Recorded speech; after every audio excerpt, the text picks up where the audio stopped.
So thank you everyone. My second year here.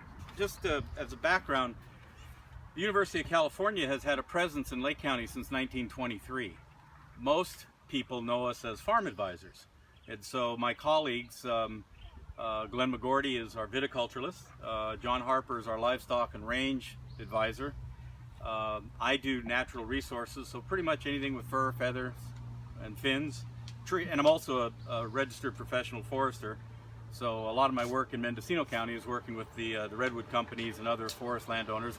And Jill and Alicia know how much time I've spent on the Middletown fires and working down there, and that continues. And if I can help you in any way, Middletown folks, all you got to do is ask. If you need tree questions or anything, I'm happy to help out. And then our most visible program in cooperative extension through the University of California is 4-H. That's our program. Most people don't associate that youth development program with the university, but so I'm the director of the 4-H programs, and we have a brand new 4-H or youth development advisor that we just hired. She just completed her PhD at the University of Nebraska, smartened up, came to California, smart kid. And so Carmen Cook. So I still have to bring her before the board and introduce her to folks, but she's lighting it up pretty good too. So that's kind of the background for the University of California here, and we've been here a long time. Actually, when I came in 1989, and my first job for UC was up in Crescent City, I was up there for almost 5 years. It was Lake County that, within the UC system, opened up the first natural resources advisor position. And I'm trained as an ecologist, and as I said, I'm also a licensed forester. So I applied for the job and got it. So I've been here since 1989. I've spent the better part of my adult life, the last 27 years, trying to figure out how this thing works behind us. It is an incredibly dynamic system, Clear Lake, and it's gotten a lot of bad press over the years. And people are dismissive in how they treat this unique ecological system. So Jill asked me tonight you may have seen the Record B had a 3-part series on Mercury on the lake. Their timing is uncanny. A week before 4th of July, they always pull out some old news and throw it out there like it's new news. Mercury in Clear Lake is nothing new. You know, it's been here since the 1850s when the Sulphur Bank mine started mining cinnabar, or first sulfur and then cinnabar later on. So, and Clear Lake is not unique in having issues with mercury. Just in the State Water Board's Region 5, which we're in here, there are over 200 bodies of water that have the same mercury advisories as Clear Lake. So for whatever, San Francisco Bay, Folsom Lake, Lake Berryessa, Lake Mendocino, the Delta, the Sacramento River, pick a water body and it probably has a mercury advisory. So the one thing, the take-home message is that Clear Lake is unique in lots of different ways, but it's not necessarily unique in that it has mercury as a pollutant. Clear Lake is not polluted. There are pollutants which give us fits, which cause challenges. Mercury is one of the pollutants, and sediment is the other pollutant that drives the blue-green algae that can cause fits from year to year. Okay, so it's actually the phosphorus and the iron that's transported in the dirt, in the sediments after heavy rain periods that actually feeds the growth of blue-green algae, in addition to temperature and water, other water chemistry, pH and things like that. So, and blue-green algae is not unique to Clear Lake. I sit on the North Coast Regional Water Quality Control Board. Last year, that board, we dealt a lot with blue-green algae issues on the Russian and the Eel rivers. Blue-green algae are most likely the organisms that started life on this planet. That's how long they've been around. They've outlived the dinosaurs, they've outlived everything, and they will probably outlive everything in the future. They are incredibly tenacious, resilient organisms. Their chemistry, they came from someplace, right? They came from outer space, and they started things here. Their that toxicity, somebody asked me, well, why are they toxic? I don't know why they're toxic, but their chemistry is so unique that sometimes they flip a switch and they make these neurotoxins. They happen to be toxic, you know, for mammals and other organisms. It's not intentional. It's just how they're made. And we can go out and sample a scum of blue-green algae on a Wednesday and find toxic elements. We can go out on that same scum on a Thursday and we can't find any toxins. There's a switch that turns on and off. And that's one of the mysteries of science. How do we keep that switch turned off? So again, I think the one message that I want to leave you with is yes, Clear Lake is unique in its biological productivity and in its ability to be so full of life, but it's not unique in that it has challenges. Every water body in California has challenges.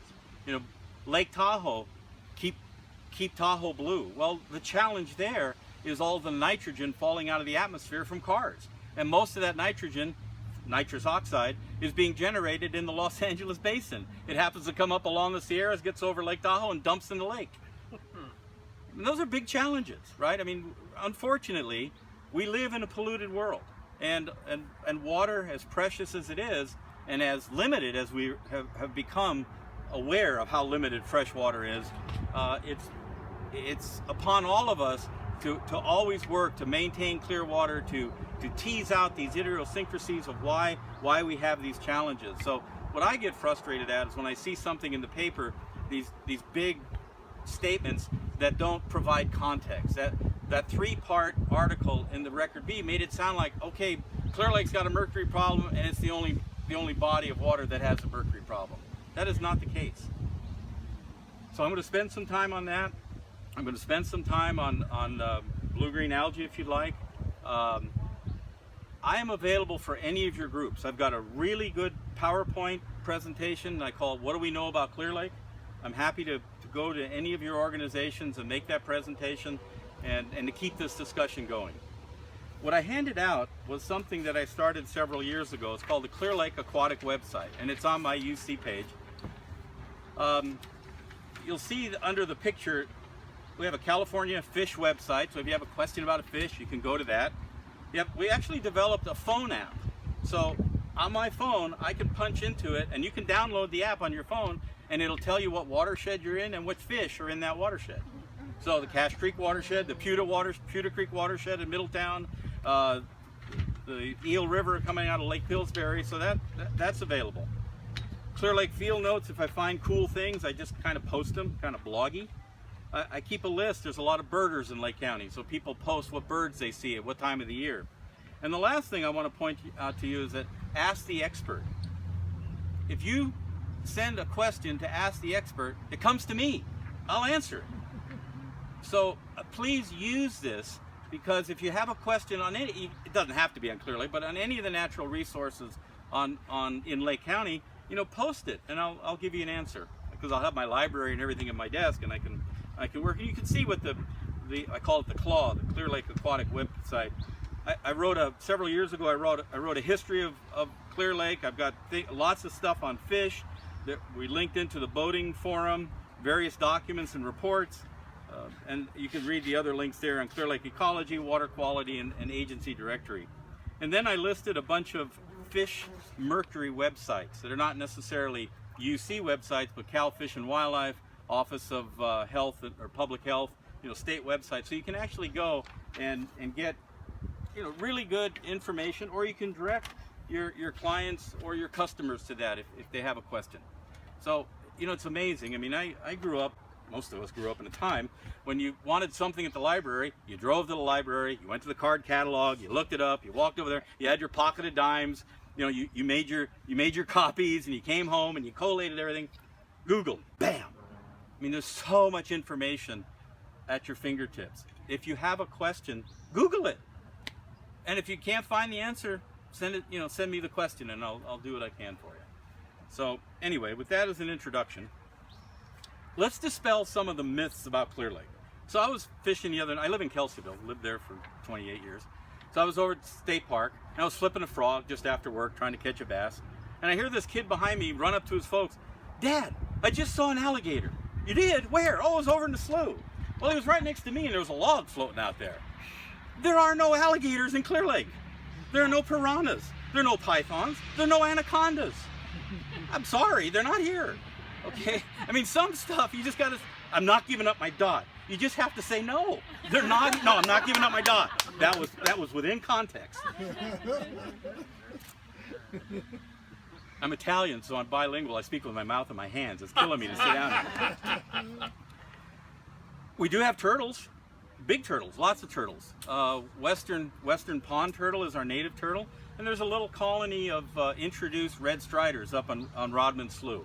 But you know, turtle's a turtle. Kids love to see turtles, and if you go along here tonight when you're kayaking, any kind of log or anything that's out of the water where they can get and sun themselves, you know, you point them out. And actually, these big turtles are quite long-lived. It takes a long time. But we do have a native aquatic reptile, and they're turtles. We don't have alligators or piranhas. And it's a good thing. That's a good thing. Keep our toddlers safe. So if somebody, if somebody comes to you and say, "I've got this pet alligator, can I dump it in the lake?" No. Another no. I'm not giving up my dog.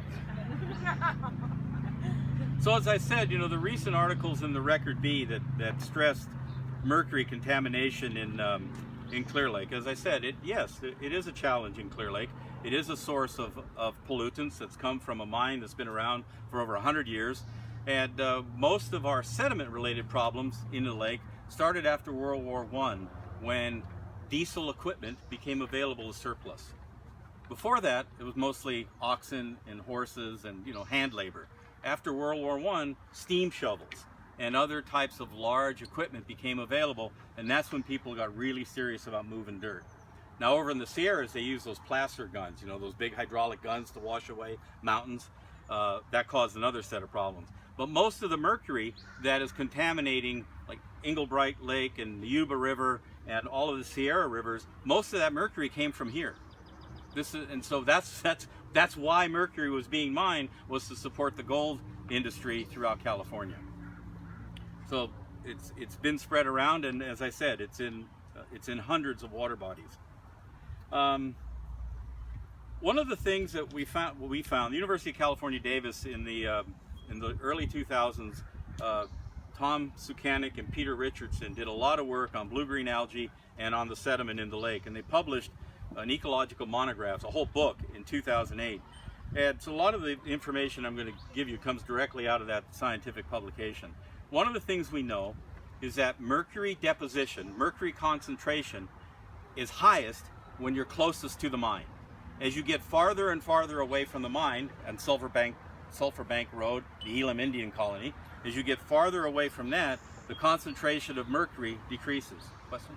No? Okay. So the amount of mercury decreases. Elemental mercury that is in a liquid form at room temperature has been used for a number of things, like felting. The story of the Mad Hatter. The Hatters were mad because they handled mercury and it was absorbed into their system, but they literally had the mercury in their hands as they worked the felt. So that's where the term the Mad Hatter came from. The composition of mercury that is of concern today is called methyl mercury. There's a methyl group, a CH3, that attaches to the elemental mercury, and it happens naturally because of the bacteria in the soil in the lake. So even like Lake Mendocino, which has the same mercury warning that Clear Lake does, and you're thinking, well, there's no mine over there. Well, volcanic soils normally have fairly high amounts of elemental mercury within the cinnabar ore. When you add water to that, as they did in Lake Mendocino, they filled up that big hole with water. They started the process of allowing anaerobic bacteria that can live without oxygen, to start the methylation process. And so just by adding water to volcanic soils that are heavy in elemental mercury, you can get methyl mercury. So in our case, the mercury was here, but it was kind of unleashed through the mining process and all of the tailings that were pushed into the lake. Do you want to tell them what a tailing is? A tailing is when they're mining, so they were mining the ore, and for every ton of ore, they got so much mercury. And then the dirt was left over, and they had to do something with the dirt, and they just pushed it in the lake. As they got rid of it, as they processed the ore, they just kept pushing it in the lake and pushing it in the lake. So consequently, because of such a obvious source of mercury, it's true to say that the amount of mercury in Clear Lake is unusually high, probably some of the highest concentrations found in the world. That's elemental mercury. It's the methyl mercury that we focus on. Fortunately for us, the level of methyl mercury is not representative of how much elemental mercury there is in the water. So we should have a lot more, and I'll explain why we don't, but it's not a direct relationship. People say, well, there's a lot of mercury, yeah, it's heavily contaminated with mercury. That's true, but the level of methyl mercury that can get into the food chain is relatively low compared to the availability of the ambient mercury. The reason is because Clear Lake water tends to be alkaline. The pH is well over 8 sometimes of the year, but it's, neutral pH is 7. Lemon juice is about what, 4 or 3 or so. It's acidic, right? Acidic waters tend to methylate more mercury. We have alkaline water, so that's restricting the ability of mercury to become methylated. So our water chemistry is aiding us. Because there's so much life in Clear Lake, because there's so many organisms taking up methyl mercury, it tends to be diluted. And the last thing is the shallowness of the lake, about 18 feet deep on an average. So the sun is driving a lot of that biological productivity. So if Clear Lake, and this is a key point, if Clear Lake was polluted, it wouldn't be teeming with life. So what we're dealing with are pollutants that have specific challenges. That's a big difference. If it was a polluted... What is polluted if it's not a body of water? Well, if it's polluted, then you'd have biological oxygen demand. You'd have the water being stripped of oxygen. You'd have fish kills. You wouldn't have aquatic life growing. Okay, there would be things that would be inhibiting life from growing. Mercury is not inhibiting life from growing. The sediment is not inhibiting life. In fact, the sediment is feeding the blue-green algae, actually promoting certain types of life. So I think, some people might say, well, Greg, you're just geeking out, you're playing with words. And I am, I get that, because this is all I think about. Now you know why I could never get dates in college. Like, don't go out with that guy, he's weird. So again, what I'm trying to do is I'm trying to tease it out. So when someone says, "Oh, Lake County's polluted," well, if it was polluted, it wouldn't be ranked the number 3rd bass fishing lake in the United States. We wouldn't have all these hitch and all these other fish, native fish that are still surviving. So this lake, one of the challenges of this lake is that there's so much life that sometimes it provides us with a nuisance. Weeds are why are there so many weeds in the lake? Well, because since 1970, the lake water has been getting clearer, and we've got the data to show that. Clear water allows sunlight to get to the bottom. Sunlight gets to the bottom, it's a shallow lake, boink. It's just like weeds in your garden. Water and sunlight, you get plant growth. So again, that's why I'm trying to tease that out a little bit, And so yeah, the plants and the weeds are a pain in the neck, but they're growing because the conditions allow them to grow. If the lake was polluted with agricultural chemicals or industrial chemicals, none of this would be happening. So the challenge we have if you go swimming in the lake, are you going to get contaminated with mercury? The risk, I'm not going to say no, the risk of that is very, very low. Okay, so we don't, I mean, obviously if we rolled in mercury, that'd be a problem, but the elemental mercury in the lake is diffuse, it's diluted. Somebody wants to go water skiing, somebody wants to go skiing. Never say never, but the probability of risk is extremely low that there will be any health effects from contact with the water. Where we have issues is methyl mercury, which is readily absorbed in the food chain. The higher an animal feeds on the food chain, the more exposure it has to methyl mercury. So the little bacteria that are breaking down the scum, yeah, they're absorbing methyl mercury. The little zooplankton that come along at the next level of the food chain, yeah, they absorb a little bit, and it accumulates.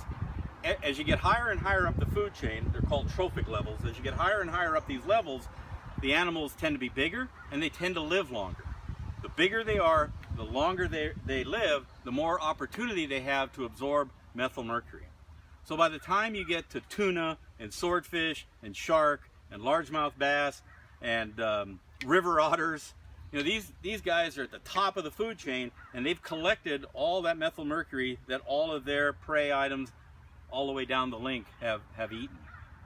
Hence, that's why we have these advisories, because most times, and the advisory was I just read this today. The advisory was updated in 2014 to include things that most folks in our culture may not consider as an edible fish, but things like tule perch and hitch, because they're important to the Native American culture, and they do collect them and they do eat them. And so now the current mercury advisory for Clear Lake includes these other native species that most of your customers or clients probably are not targeting. But things like hitch, you know, our community members in the native culture are still collecting them for ceremonial and for subsistence reasons. So if a bass eats a hitch, well, the bass has absorbed the mercury that was in that hitch body. So every time it eats a hitch or any other fish, it's getting little minute pieces of mercury, and it doesn't flush out of the system. It still builds up in the system, and it locates itself in the flesh of the fish. So that's why we have these advisories. So the take-home message is, for fish, size and age matter. The older the fish, the bigger the fish, the more... Perfect timing. Wait, I'm sorry. What? Oh. Perfect timing. Like, And he was big too. Sound like a carp with a big old flop. It was, yeah. It was Yeah. sharp. So, as I said, size and age matter. So, you know, a largemouth bass could be 7 or 8 years old, and, you know, could be relatively big. Well, that would be an animal that's had a lot of exposure to methyl mercury. So methyl mercury is absorbed by ingesting it, by eating it. And we're at the top of the food chain. So if we eat a tuna or a swordfish or a bass, we're collecting that methyl mercury that's in the body of that animal. That's how it works. So the advisories are just that. They're promoting moderation. The thing about methyl and why they're so stringent for children and women in childbearing years, because the child's mind is developing till it's about 21 years old. And so when they're young, you know, again, size and age matters. They are at a higher risk than someone like me, who's killed a lot of brain cells for lots of other reasons over the years. You know, it's like, oh, he's dispensable. We don't have to worry about him. There you go. But so they're more conservative, and the other reason is because methyl mercury can pass through the placenta on a developing fetus. So they just tend to be ultra conservative.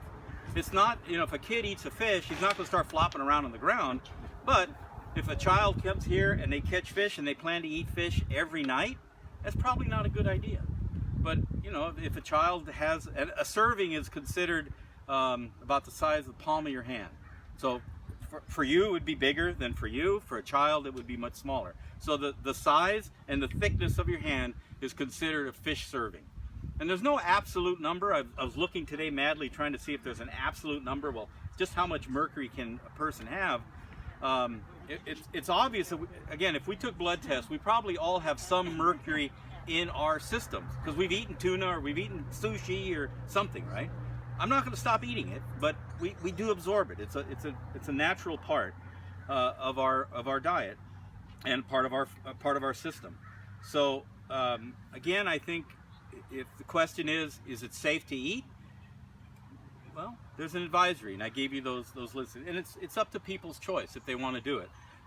The other way to minimize all risk, if somebody catches a fish, turn it loose.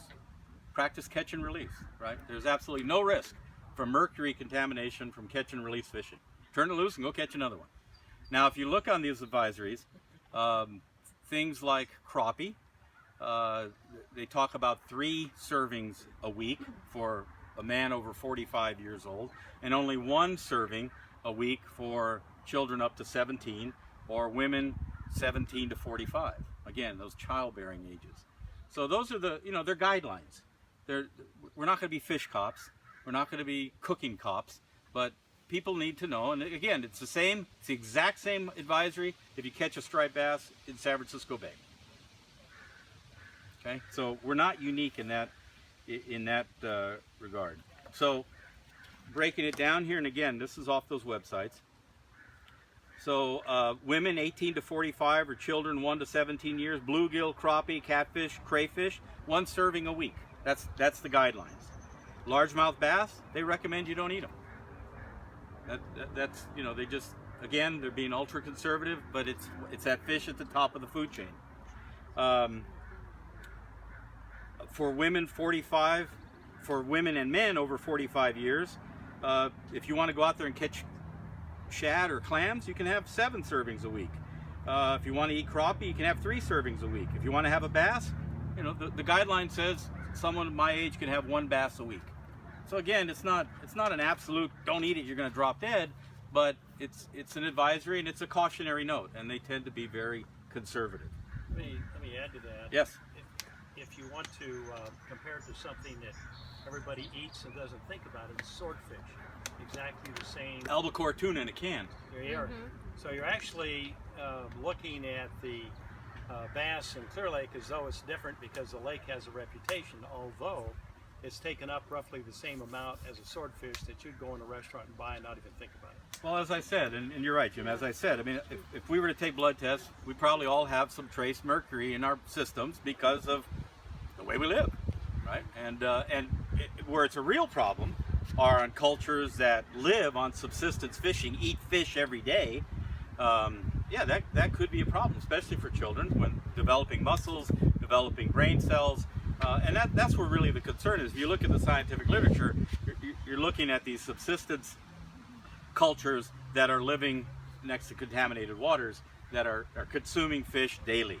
And you know, we're not going to do that. So again, I think it's important to tell people that these advisories are there, but you know, people have the ability to pass their own judgment. And again, if a kid eats a piece of fish, chances are probably going to be okay. I mean, you know. Greg? Yes. There's a link to that brochure he's talking about that has the fish consumption advisories on the email that y'all received today from CTA, which was Boats, Bass, Booms. Yeah. If you go through there, there is actually a link to that brochure that you can download. So Yeah. I hope y'all opened your bass, boats, and booms, boats, bass, booms. And those links that I gave you, I mean, they're not written for geeks like me. I mean, you could tell people to look at that and they can understand what they're reading, and they're talking about moderation. They give you the reasons, as I just shared with you, why they're so conservative. And again, you know, a pregnant woman, I'd say, yeah, it's probably not a good idea to eat any, because you're dealing with such a little package inside that is, you know, being developed, and you don't want something to go sideways. So eat more bacon. Yeah. McDonald's. Even vegetarians eat bacon. Questions? Did you trout have less mercury Well, because it's in a stream and it's So again, things like trout and salmon, depending, like trout, steelhead and salmon that come up the Sacramento River, they spend a portion of their lives in the Sacramento River, and they're eating organisms that are probably contaminated with methylmercury. If they're out in the ocean, and you know, again, there's mercury in the ocean as well. That's a good point. So one of the offsetting contributors to methylmercury and largemouth bass, trout, salmon, most fish are omega-3 fatty acids. There seems to be some counteractive balance going on there. So you know, I mean, omega-3 fatty acids, a lot of people believe they're very good for our systems, and they seem to somehow minimize the absorption, I guess, or maybe the impacts of methylmercury. So even though they're there seems to be a little bit of contradiction in the scientific literature that, well, don't stop eating fish because they're so rich in omega-3 fatty acids, but just be moderate when you eat it, and you know, hopefully you can keep things in balance. It's a lot of stuff. Can I digress for a second? Sure. Can you give us the 60-second answer on what happened to the crab season this year on the North Coast? Well, it was Is there a 60-second answer? yeah, it was a dolomitic acid. Dolomitic acid. It was a red tide. So it was a hap? Was it a hap? It's a hap, just like the big blob that killed the salmon season last year. So El Nino changed the water chemistry of the ocean. It was a lot warmer. really warm, and there was this big blob, a 300-mile blob of very warm water sitting off the ocean that changed the chemistry. So salmon, the few salmon that came in were very skinny. It affected their prey, and it allowed this red tide, for lack of a better term, to bloom. And it's the same thing like all red tides. Certain crustaceans and mollusks have the abilities to absorb, to pick up this material, and it's called bioaccumulation, and it accumulates in their bodies, and it got to a level that was considered unsafe for human consumption. Again, you know, these advisories are going to be very cautionary, very conservative, but it pretty much killed the crab industry for a year. People just said, well, you know, I can't eat it. Or I'm sure the Alaska crabbers love it because they were sending down king crab legs and things. But the reason I asked that question, so you guys all know how it relates to Clear Lake, is a hab is considered a harmful algal bloom, and sometimes we have habs here on Clear Lake, and so it's not, when we have a hab on Clear Lake. Yeah, now, so a lot of times when we have fish kills on Clear Lake, oftentimes the result is something happens in a very localized area. We get very fast mortality of plants, or rooted plants, or we get a bunch of algae that moves into an area and begins to decay. Most fish kills in Clear Lake are because the fish run out of oxygen. It's not chemically induced, it's oxygen induced. And so it happens so fast, and usually that's why it was 2 years ago, there were thousands of little sculpins that died up on the Nice Lucerne shoreline. Well, these are little, they just couldn't get out of there fast enough. They suffocated, they drowned, is what happened. The oxygen in the lake, this is called a polymixic lake. It's turning over, so we don't have layers. But in isolated areas, we can have a rapid decay event, and the bacteria use up all the oxygen, and the fish drown. And so the bigger fish, like hitch and bass, strong enough, fast enough, they got out of there. The little sculpins, they just kind of bounce on the bottom. They got overwhelmed and drowned. So that's another important thing. When we have fish, or now lately, I was out on the lake today, early this morning, and carp are still spawning. That's a lot of these fish jumping around here.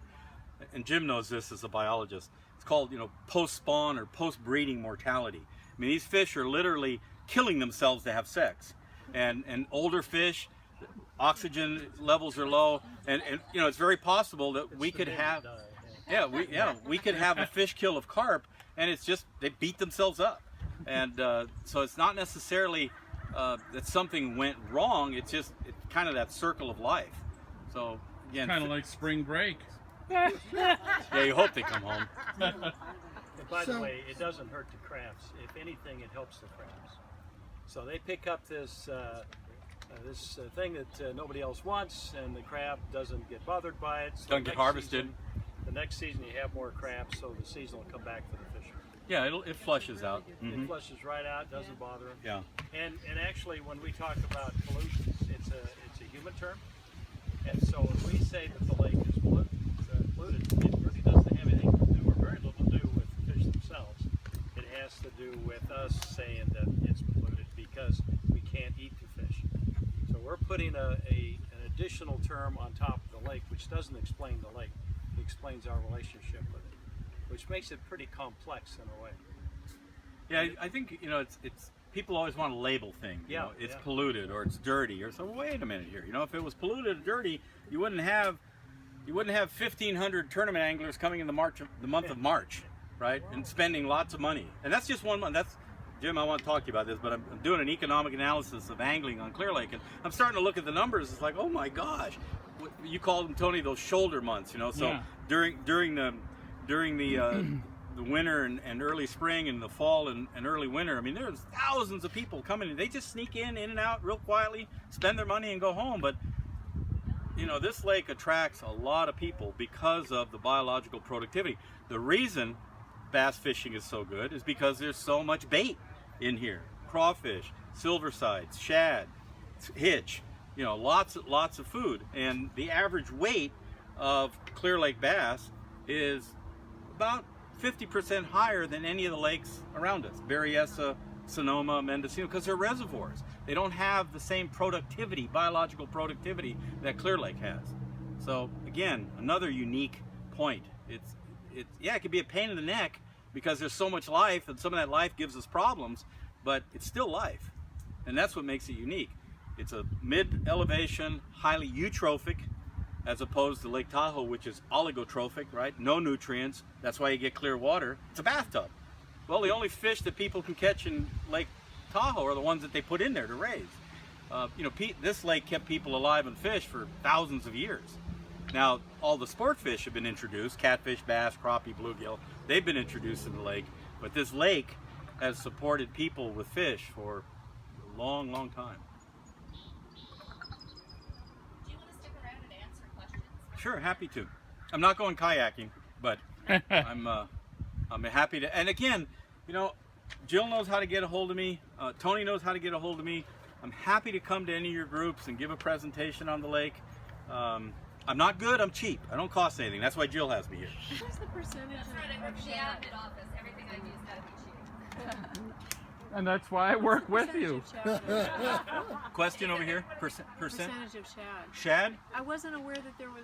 Threadfin shad? Yeah. Well, they were introduced illegally into the lake, and they tend to be very cyclic.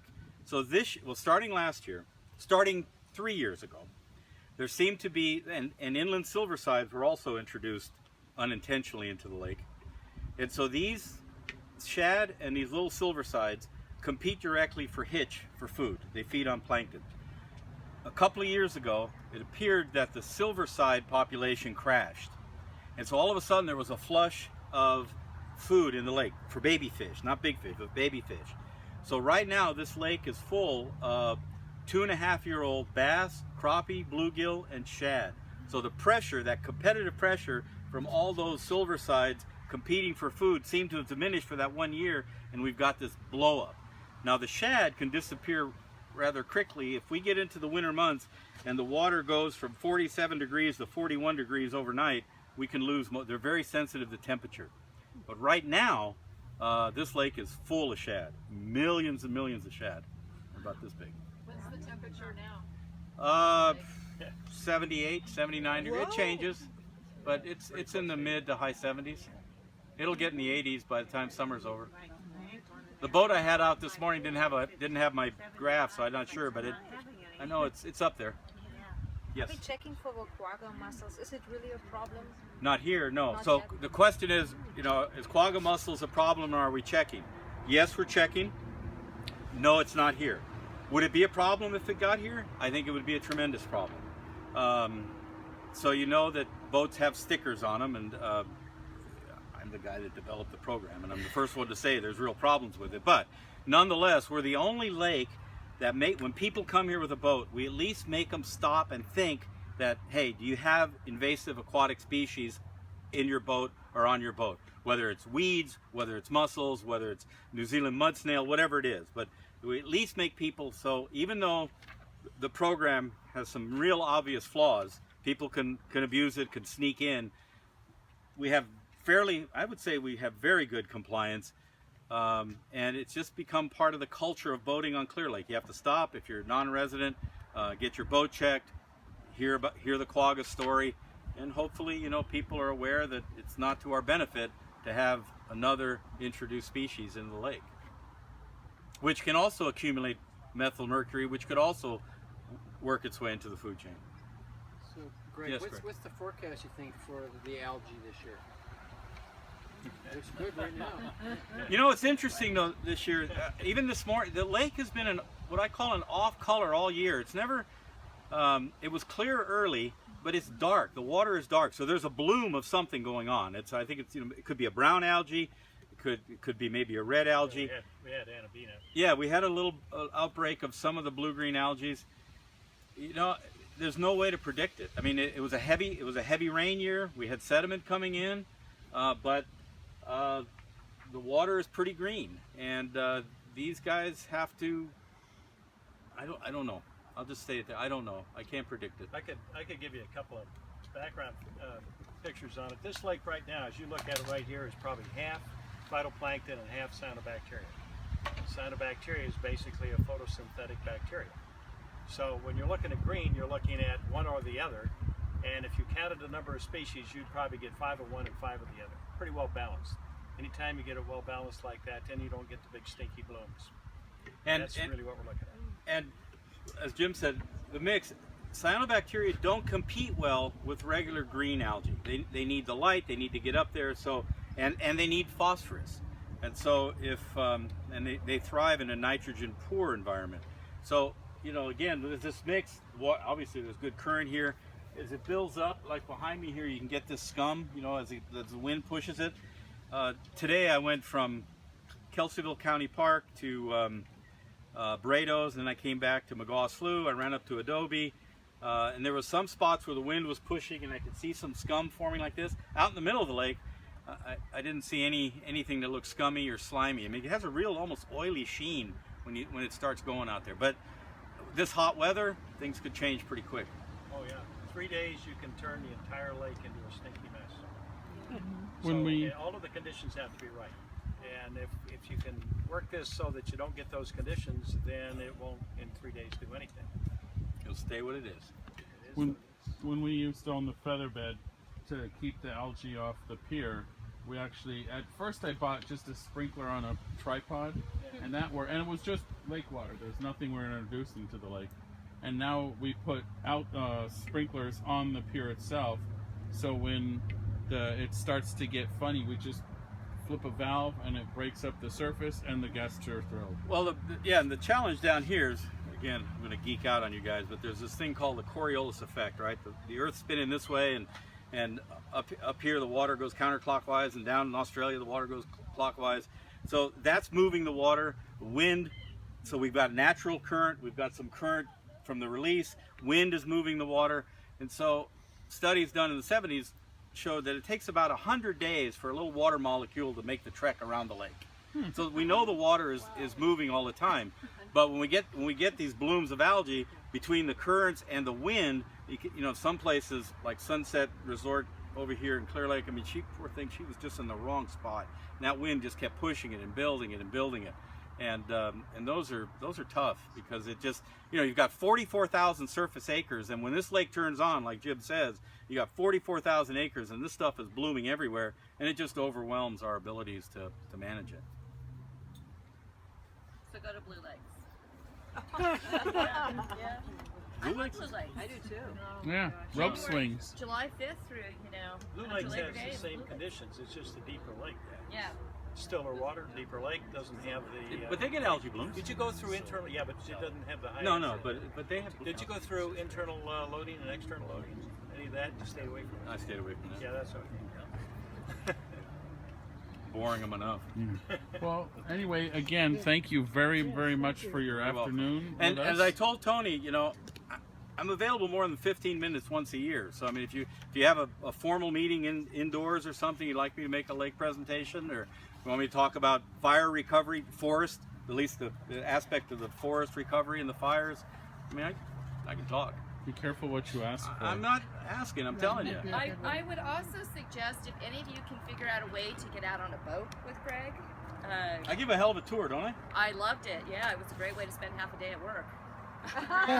Wait a minute. But we actually went out with Cal OES before the fires hit last summer, and Greg was looking up, and he was going, look at the bark beetle up there, we need to do some fire mitigation, and lo and behold, within about 5 weeks, the county was on fire.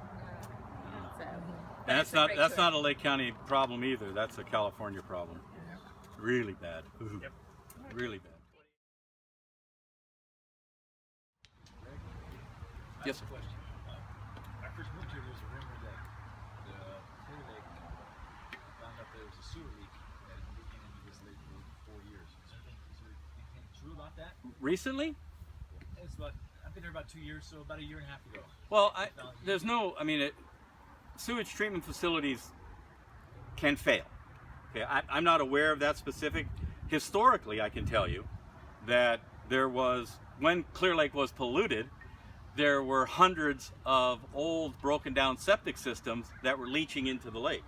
And back in the 60s and 70s, when a guy from UC Berkeley was doing the work up here, there were no weeds. There was tules and there was pea soup water. And that pea soup water was being driven by all the nitrogen coming out of the septic systems and all the agricultural runoff. That's not happening anymore.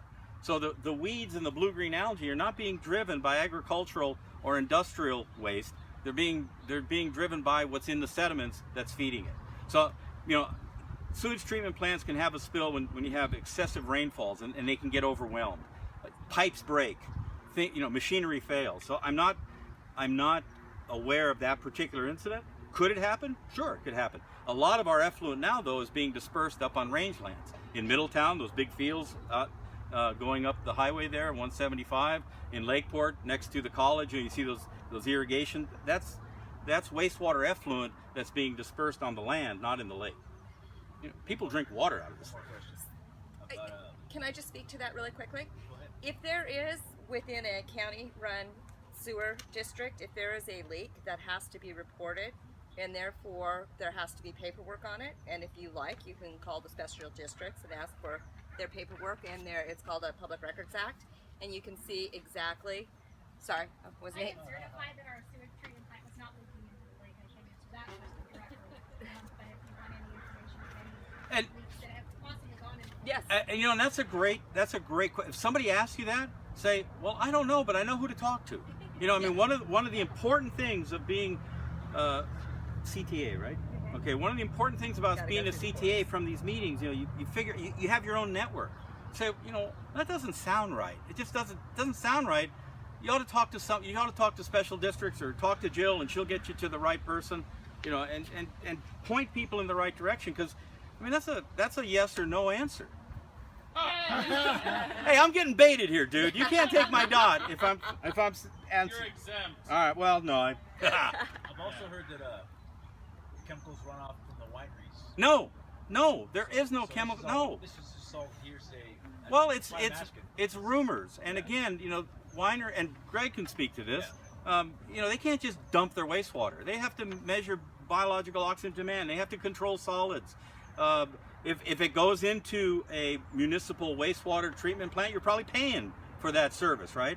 So again, it's not like they just open the valve and let it go. Well, I'm not saying it's like, say you spray your crops with a chemical. Right. And 2 days later it rains. Right. Okay, but a lot of that rain and water going to the sewer system or going to the body of water. There is no.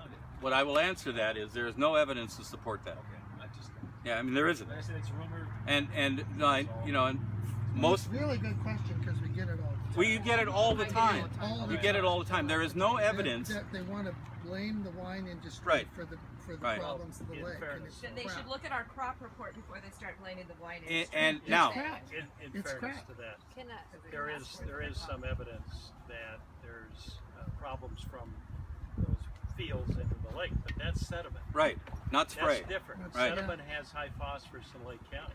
Okay. So that's the natural phosphorus in Lake County. And where they're picking this up is they get on the internet and they look at Lake Erie, where they've done investigations of how much phosphorus coming off the land into the Lake Erie. And then they make a leap of logic that it's also coming off the land here. You don't use phosphorus on the land necessarily here because it's so high in the soil already. Right. Back around Lake Erie, very low phosphorus, they have to add it, washes off into the lake. Big difference. So the question was about sprays. So there's no evidence for sprays. Jim's absolutely right. But the other part of the answer is, why do you think these vineyards, even on hillsides, use cover crops? They don't want to lose their topsoil. But sure, the cover crops are absorbing atmospheric nitrogen and enriching the soil. They're also holding the soil in place. When I moved here, one of the primary sources of agricultural sediment were old abandoned walnut orchards. There were ruts, and some of these things on the hill were 3 feet deep. They were bleeding real bad. Fortunately, the price of walnuts has gotten much better, so people have ripped out those old ones and replanted new ones, or some of those walnuts have been converted to vineyards. And let's face it, recently walnut prices have been very good.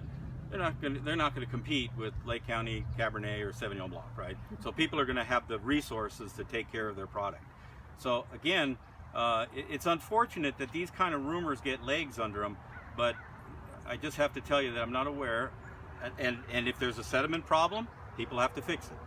As far as agricultural chemicals getting in the lake, that there's a program administered by the Regional Water Board, Irrigated Lands Program, where there is testing going on around the lake, the creeks coming in, and agricultural chemicals are being looked for. And I have never heard of any being detected. That's all I can tell you. I'm sorry, this is why I love this so much. Yeah. Why? Greg? Because it's like Mythbusters. Oh. Are you aware of any runoff from illegal marijuana grows into the lake? There are challenges. One of the, because I mean it's a one and gun, right? I mean, people that are, and I'm not talking about backyard growers, but I'm talking about illicit grows on public land. I've done a lot of work in that area, and I can tell you that in certain watersheds, it's not a Lake County problem again, but Mendocino and Humboldt and Trinity. But yes, there are not only sediment runoff, but oftentimes what I get more questions of in Lake County are small streams being dewatered from diversion of water. What I don't know, and this is a question I've asked the sheriff, and I got to get back to him because I haven't gotten an answer. But as more and more pressure is put on outdoor grows, more and more people are doing hydroponic growing indoors. And my question is, where's the wastewater going? Because that does have agricultural chemicals in it, does have fertilizer in it. If it's going in the storm drain, then it has the potentials of getting in the lake. If it's going in the sewage treatment facilities, it has the potential of working through the treatment and fertilizers and pesticides not being extracted. So indoor grows, I believe, are something that need to be looked at very closely as it relates to water quality and how is the wastewater being disposed. I don't have an answer for you, but it's a question that I've been asking loudly lately. Do you have a question? Yeah, Can I have a about water? Aquatic, is it Yeah, we are no. letting the dams go, but we are not fixing anything to get the wetlands back? Oh, that's the levees up Yeah, there. I've heard about a reclamation. Right, so the reclamation area is trying to be reclaimed.